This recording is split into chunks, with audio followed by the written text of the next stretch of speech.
Yeah, pause of YouTube. How's it going, everybody? Hopefully y'all are having a good day today when y'all are watching this battle. This is going to be a very good UBERS game I got off of my Discord against Franklin. Of course, if you guys do enjoy the video, make sure to show our support, hit that like button down below, and answer the comment question of the day. Now, no, you guys are not blind. This is indeed an UBERS battle with Blacephalon. I got this team passed to me by the amazing Mo, who passed me a couple fun UBERS teams. He mains the UBERS tier and knows a whole lot about it, so I trust him, and I really wanted to use this team on Wi-Fi. It is a sticky web based team, plus it's Blacephalon in UBERS, so that's kind of cool. Now, going into this battle, the biggest threats I saw on my opponent's team were easily going to be the combination of Necrozma, Xerneas, and Marshadow. Those three are very common, scary offensive threats in the UBERS tiers.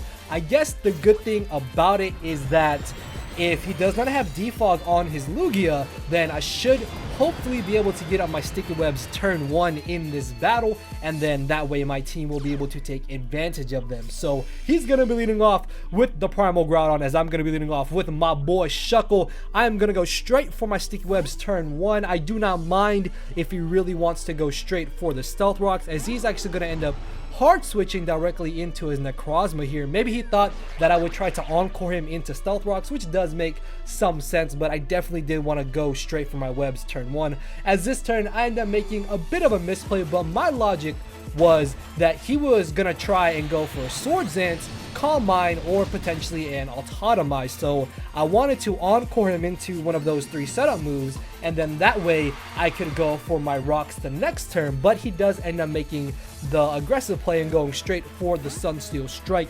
smacking my poor little Shuckle across the face. Unfortunately, I cannot take another hit, so I am gonna be forced to switch out here. If anything, I can at least save my Shuckle later for Death Fodder to be sacked off to the Marshadow or potentially the Necrozma if it comes down to it, as I end up switching out here into my Primal Groudon, thinking that he would go for another Sunsteel Strike. He actually ends up switching directly into his Yveltal. Yveltal is something that I did kind of overlook because I don't really have too safe of a switch into this monster, so I have to stay in here with my Primal Groudon and go straight for the Fire Blast, as it turns out that I'm actually faster than him because he is a physically defensive variant of Yveltal, and I do end up getting a little bit lucky as I'm able to burn him. In the long run of the battle, I'm not entirely too sure how much the burn really ends up mattering, but I'm not gonna lie, it is very nice because I can now nullify his leftovers, and that's gonna be very helpful to me in order to deal with this Yveltal or just have a little bit of an easier time beating it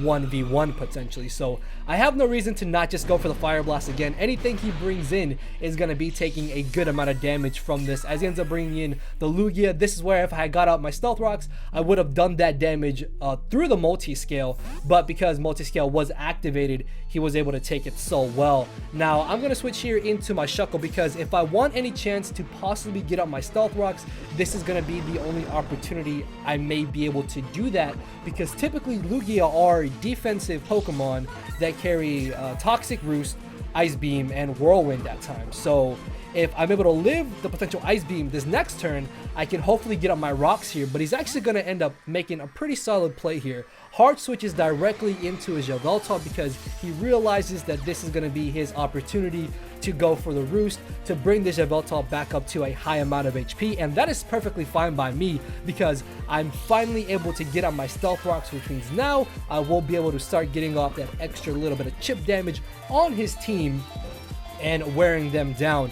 So he is going to end up going for the Roost this turn, and I really lose nothing in just going straight for the Encore, considering the fact that if he did want to be aggressive and tried to knock me out, then he would be very low. And if he goes for the Roost here, I can Encore him into the Roost, as I will be taken out by the Toxic. So this was actually a really no drawback play in me going straight for the Encore, as I do end up getting knocked out by the Toxic. This now gives me a free switch into the monster that is known as Choice Specs Blacephalon, and I am gonna go straight for the Fire Blast because this is coming off of a base 151 special attack. Even this Primal Groudon, as you guys are about to see, is not gonna appreciate this Desolate Land boosted stabbed Specs Fire Blast. as he does end up bringing in the Primal Groudon. This realistically was his best thing to take a Fire Blast, and look at how much damage that does. So at the moment of the battle, I did not realize that even if he was max Spadef, max HP, after Stealth Rocks, I can actually 2-hit KO him with Fire Blast. Let that sink in, guys. Blacephalon with choice specs can 2-hit KO a max Spadef, max HP Primal Groudon after Stealth Rocks. And that is actually insane. So I end up making the safe switch here into my Giratina because, again, I did not realize I could have potentially 2-hit KO'd him there, as he does end up going for the Overheat. I will be able to take this chance to just safely go for an Earthquake, as he's going to end up switching into his Xerneas, which does make sense because if I'd gone for a Dragon Claw there as he brought in the Yveltal, because of the burn and rocks, it would have been very low. And then if he had brought in Lugia, he risked me going for a Shadow Sneak potentially, or even a Hex, or possibly a Toxic. So Xerneas was a pretty good middle ground play, as I do end up going for the Shadow Force here. I will be able to go straight for the Shadow Force the following turn, thanks to the fact that this Xerneas, not the Xerneas, but the Giratina is actually Timid Max Speed. I will be able to outspeed his Xerneas and knock him out with my Shadow Force. I believe he did actually try to go for Defog there, so the fact that he was not able to get rid of my spikes, my webs, and my rocks is really huge for me. As in comes the Yveltal, I'm going to go straight for the Stone Edge, just wanting to do as much damage as I possibly can to this Yveltal. Plus, again, I don't really have a good switch in to Yveltal because this is a very hyper offensively based team.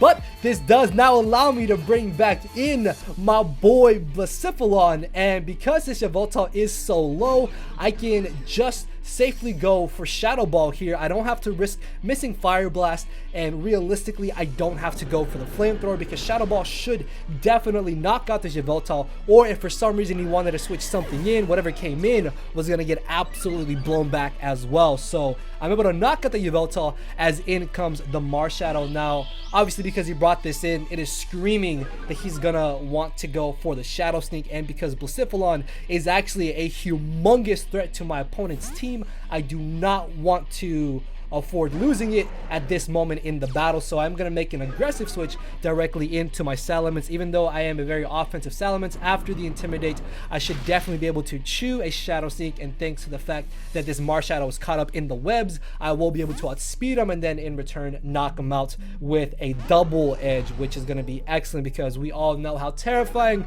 Marshadow can really be in the UBERS tier, as he does end up making a hard switch directly into his Necrozma Dusk main form. The thought of going for Earthquake really did cross my mind, but at the same time I did not want to mess around with Marshadow. That thing could have proven to be a humongous problem if it was able to weaken my team, so I felt that going for the Double Edge was definitely my best play, as I do a decent little bit of damage to the Necrozma. This turn I'm going to go for the Dragon Dance, which I know may seem a little bit odd, but my thought process was, if he wants to try to go for an Autotomize, he's going to go for it this turn, thinking that I may want to switch out, knowing that I can't knock out Necrozma at the amount of HP that he is at. So I felt that I really lost nothing in going for the Dragon Dance. As it turns out, I'm able to chew the Photon Geyser, and then the following turn I will be able to knock him out with the Earthquake, as in comes the Marshadow. Thanks to the fact that I am at +1 speed and this thing is caught in sticky webs, there is no chance that he's going to go for the Spectral Thief here, which means I don't have to worry about him stealing my boosts, because he's definitely going to go for the Shadow Sneak just to claim his KO, as he does end up knocking me out. What this now allows me to do is get a free switch into my own Dusk main Necrozma. Because of the set of this Necrozma, after sticky webs, Marshadow still outspeeds my Necrozma, but because I am at full HP and he is life orb, there is no way outside of a crit that Spectral Thief should be able to knock me out, which means I lose absolutely nothing here and just going straight for the Photon Geyser, as of course he does end up making the safe switch into the Lugia. Realistically, I didn't have to predict that. Like, going for the Photon Geyser right there was definitely always going to be the play that I was going to make because of just how big of a threat Marshadow is. So I believe I did end up going for the Stone Edge here, as he ends up going for the Dragon Tail, possibly thinking that I would maybe want to go for a Swords Dance, predicting him to go for the Roost, which does make a lot of sense, honestly, if you think about it.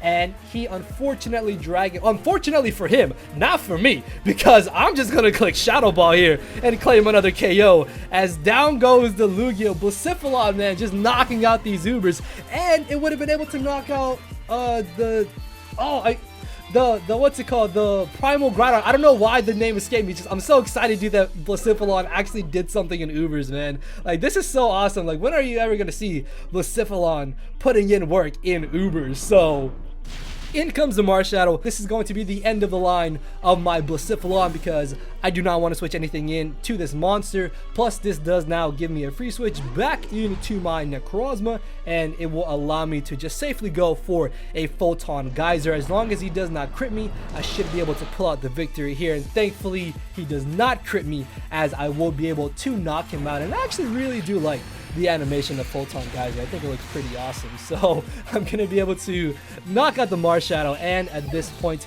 his last mon is going to be the Primal Groudon, which, with it already being so slow, and because I am convinced that this thing is especially defensive, judging for how much damage the Fire Blast did, I will definitely be able to outspeed him the following turn and knock him out with another Photon Geyser. So that is going to be a good game to Franklin. I hope you guys did enjoy the battle, man. I'm just so excited, dude, that Blacephalon really did do some work in this battle. And Ubers of all tiers. Now, there's a good chance that Blacephalon could be banned in the future of OU, from what I've heard, but hey, from this match, you can see that it can actually kind of somewhat be a threat in Ubers. So yeah, hopefully you guys did enjoy the battle. Make sure to show our support, hit that like button down below, answer the comments question of the day. And with that being said, I will see you all tomorrow with 2 more videos. So thank you all for watching.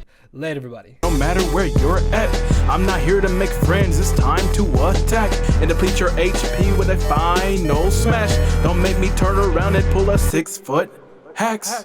6 foot hacks. Yeah. 6 foot hacks. Yeah. 6 foot hacks.